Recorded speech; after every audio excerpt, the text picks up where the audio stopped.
Halo teman-teman, bertemu lagi di channel saya Bob Siahaan.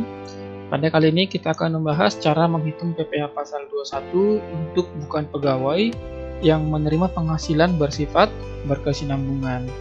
Topiknya ada dua, yaitu apabila pegawai tersebut menerima penghasilan bersifat berkesinambungan satu pemberi kerja, dan apabila menerima lebih dari satu pemberi kerja. Namun sebelum kita lanjut, jangan lupa di subscribe, di share, dan komen ya teman-teman. Yang pertama, ke topik yang pertama yaitu untuk yang menerima penghasilan berkesinambungan satu pemberi kerja. Jadi artinya satu pemberi kerja adalah hanya menerima penghasilan dari satu perusahaan, katakanlah seperti itu. Seperti biasa, undang-undangnya yaitu Undang-Undang PPh dan tentang teknis pemotongan PPh pasal 21. Nah, pengertian singkat PPh pasal 21 yaitu PPh yang dikenakan kepada wajib pajak orang pribadi dalam negeri. Sedangkan pengertian imbalan kepada bukan pegawai yang bersifat berkesinambungan adalah imbalan kepada bukan pegawai yang dibayar atau terutang lebih dari satu kali dalam satu tahun kalender sehubungan dengan pekerjaan yang diterima, baik itu jasa, komisi, fee, dan lain-lain.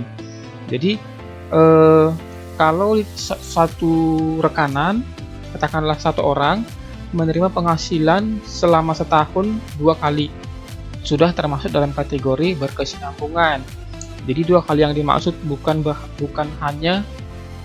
berarti berturut-turut, katakanlah Januari sekali, Oktober sekali, Desember sekali, itu sudah termasuk berkesinambungan. Jadi fokusnya adalah terutang lebih dari satu kali dalam satu tahun kalender, tidak ada disebutkan secara berurutan. Seperti itu teman-temannya.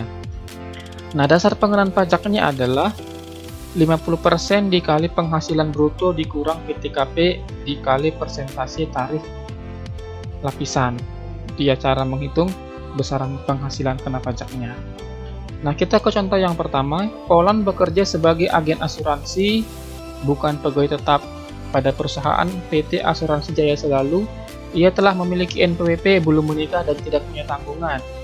Selama tahun 2020, ia memiliki penghasilan yang hanya diperoleh dari PT Asuransi Jaya Selalu berupa komisi dengan tabel sebagai berikut.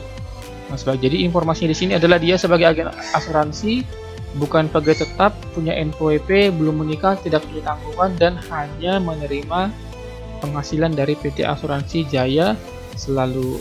Nah, perhitungan yang dia peroleh selama setahun adalah seperti ini. Ada 12 bulan, masing-masing bulan seperti ini ya. Ini hanya taksirannya saja. Nah, kita masuk ke perhitungannya. Jadi tadi seperti rumus yang disebutkan bahwa untuk menghitung besaran PPh-nya adalah terlebih dahulu kita hitung 50% dari jumlah penghasilannya.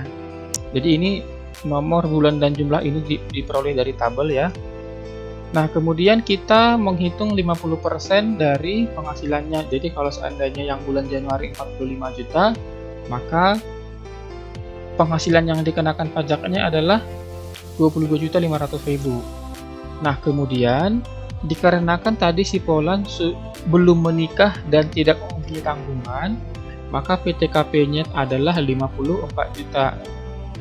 Dan dikarenakan kita menghitungnya ada penghasilan per masing-masing masa, per masing-masing bulan, maka PTKP yang 54 juta kita bagi rata menjadi 12 bulan, sehingga didapatlah sebulan PTKP-nya 4.500.000. Jadi PTKP ini adalah penghasilan tidak kena pajak. Nah, setelah kita dapat PTKP, maka kita cari penghasilan kena pajak. Penghasilan kena pajak rumusnya adalah 22.500.000 dikurang penghasilan tidak kena pajak, maka dapatlah 18 juta. Kemudian penghasilan kena pajak ini diperoleh dari akumulasi penghasilan kena pajak. Hal ini digunakan untuk menentukan lapisan tarif yang akan dikenakan. Kemudian tarifnya 5%, sehingga pada bulan Januari dengan jumlah komisi 45 juta dia memperoleh pemotongan PPh pasal 21 sebesar 900.000. Nah, bulan Februari kebetulan angkanya sama, penghasilan kena pajak kumulatif sudah 36 juta, masih 900.000. Nah, pada bulan Maret dengan jumlah komisi 48 juta, dasar pengenaan pajaknya adalah 24 juta, PTKP-nya 4.500.000, maka sebenarnya di sini penghasilan kena pajaknya 19.500.000. Namun di sini dipecah. Kenapa? Karena untuk lapisan pertama itu 5% itu dikenakan untuk penghasilan kena pajak kumulatif 0 sampai dengan 50 juta. Nah, jadi antara bulan Maret ini terdapat dua tarif, yaitu ada yang 5 dan 15%. Sehingga kita akumulasi 36 juta tambah 14 juta adalah 50 juta. Jadi sampai batas 14 juta ini dikenakan tarif 5%. Kita kalikan 14 juta dikali 5% sama dengan 700.000. Nah, kemudian masih ada tersisa 5.500.000 yang kita kenakan tarif 15%. Hasilnya 825.000. Nah, hal yang serupa dilakukan untuk bulan April sampai dengan bulan Oktober, di mana semuanya dikenakan tarif 15%. Nah, untuk yang bulan 11 kita cari nih komisi 68 juta, 50% 34 juta dikurang 4.500.000, hasilnya 29.500.000. Namun yang 29.500.000 ini kita pecah. Kenapa? Karena akumulasinya sudah melebihi 250 juta, di mana tarif lapisan yang kedua itu adalah 50 juta Rp1 sampai dengan 250 juta. Maka tarifnya di sini ada sudah masuk ke lapisan yang ketiga, yaitu 25%. Yang 18 juta dikalikan dengan 15%, sedangkan yang 11.500.000 dikalikan ke 25%, sehingga ada yang 2,7 dan ada yang 2,875. Nah, otomatis di bulan 12 itu dikarenakan sudah masuk lapisan ketiga, setelah kita cari penghasilan kena pajaknya langsung dikali 25%. Jadi 70 juta dibagi 2, 35 juta, dikurang 4,5 dapatnya 30,5, dikali 25%, hasilnya 7,625. Sehingga penghasilannya kalau kita hitung jumlah komisi selama setahun itu adalah 692 juta, 50% dari komisi 346 juta, PTKP-nya 54 juta, penghasilan kena pajaknya 292 juta atau 346 dikurang 54, hasilnya ini. Nah, sedangkan PPh pasal 21 selama setahun adalah 43 juta. Nah, untuk memverifikasi, menghitung ulang apakah perhitungan ini sudah benar atau tidak, bisa kita cari perhitungan dengan cara yang lain. Nah, katakan seperti ini. Komisinya tadi 692 juta, kemudian 50%-nya 346 juta, PTKP-nya 54 juta, penghasilan kena pajak 346 dikurang 54, 292 juta, PPh pasal 21-nya 5% kali 50 juta, 2.500.000, 15% kali 200 juta, 30 juta, dan 25% kali 42 juta, hasilnya 10.500.000. Nah, cara menghitung ini yang dimaksudkan adalah lapisan pertama 0 sampai dengan 50 juta. Lapisan kedua 0 sampai 250 juta. Karena 50 juta sudah digunakan di atas, maka tersisa di pengalian 200 juta. Sedangkan yang bawah adalah 25% dikali 292 juta dikurang 50 dikurang 200, maka dapat hasilnya 42 juta. 25% dikali 42 juta hasilnya 10.500.000. Maka total PPh pasal 21 tahun 2020 adalah sebesar 43 juta rupiah. Nah, yang kedua kita masuk ke penghasilan bersifat berkesinambungan lebih dari satu pemberi kerja. Bagaimana cara menghitungnya? Kita lihat. Nah, dasar pengenaan pajaknya adalah, sebelum ke dasarnya saya bacakan. Dasarnya penghasilan kena pajak jika memperoleh penghasilan lebih dari satu pemberi kerja atau tidak memiliki NPWP. Jadi artinya apa?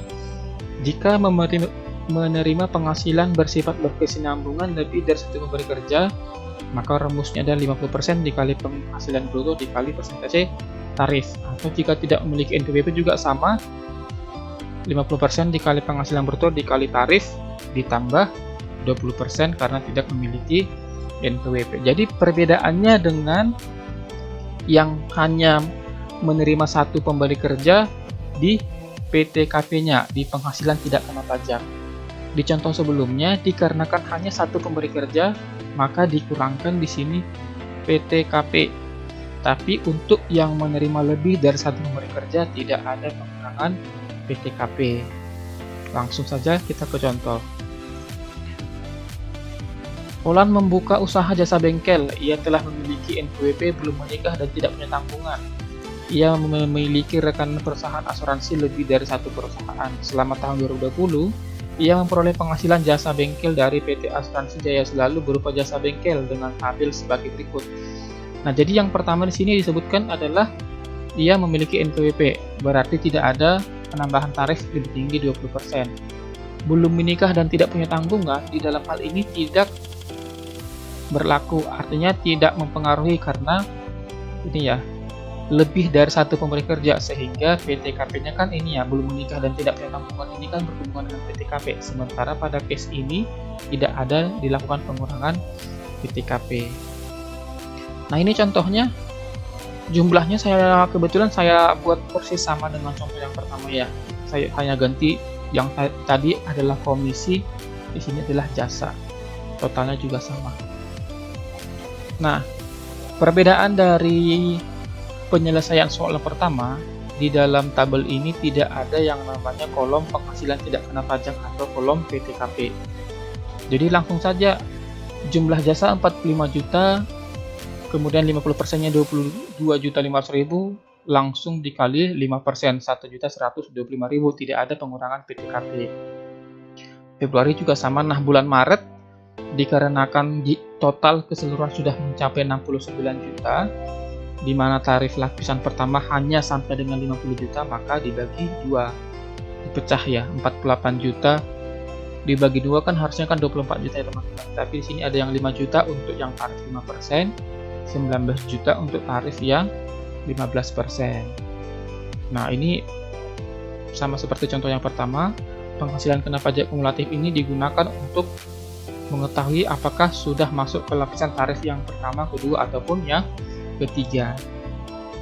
April sampai dengan September perlakuannya sama, masing-masing dikali 50% dan dikali tarif 15%. Nah, yang bulan Oktober 66 juta dikali 50% hasilnya 33 juta. Nah, kalau kita total dengan angka 244 juta, itu hasilnya sudah 277 juta. Sehingga harus dibagi 2. Ada yang sebagian 6 juta dengan perkalian 15%, ada yang 27 juta perkalian 25%. Jadi untuk mengetahui di sini berapa, ya tinggal dikurangkan saja 250 juta dikurang 244 juta, hasilnya 6 juta. Kemudian angka yang ini diperoleh dari 66 juta dibagi 66 juta dikali 50% dikurang 6 juta, maka hasilnya 27 juta dikali 25%. Nah, November dan Desember juga sama, masing-masing dikali 50% dan dikali 25%, sehingga total penghasilan selama setahunnya adalah 56.500.000. Nah, pembuktiannya kita lihat slide berikut. Nah, komisinya 692 juta, 50%-nya 346 juta. PTKP-nya 0 ya teman-teman ya, karena dia menerima penghasilan lebih dari satu pemberi kerja, sehingga penghasilan kena pajak 346 juta.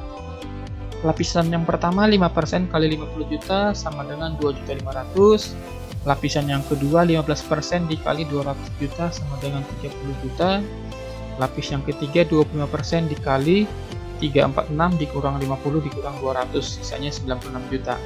Maka kita kalikan 25% dikali 96 juta, hasilnya 24 juta. Kita total PPh pasal 21 tahun 2020 atas jasa bengkel untuk si Polan hasilnya 56.500.000. Nah, kalau kita lihat angkanya sudah sama ya, 56.500.000, 56.500.000. Nah, kesimpulannya adalah PPh pasal 21 satu pemberi kerja dengan contoh yang sama dan angka yang sama, PPh-nya 43 juta. Sedangkan untuk yang lebih dari satu pemberi kerja, PPh-nya 56 kerja. Kenapa yang di bawah lebih besar? Karena tidak ada pengurangan PTKP atau penghasilan tidak kena pajak. Oke, demikian saja dulu penjelasan kita kali ini. Sampai bertemu di video berikutnya.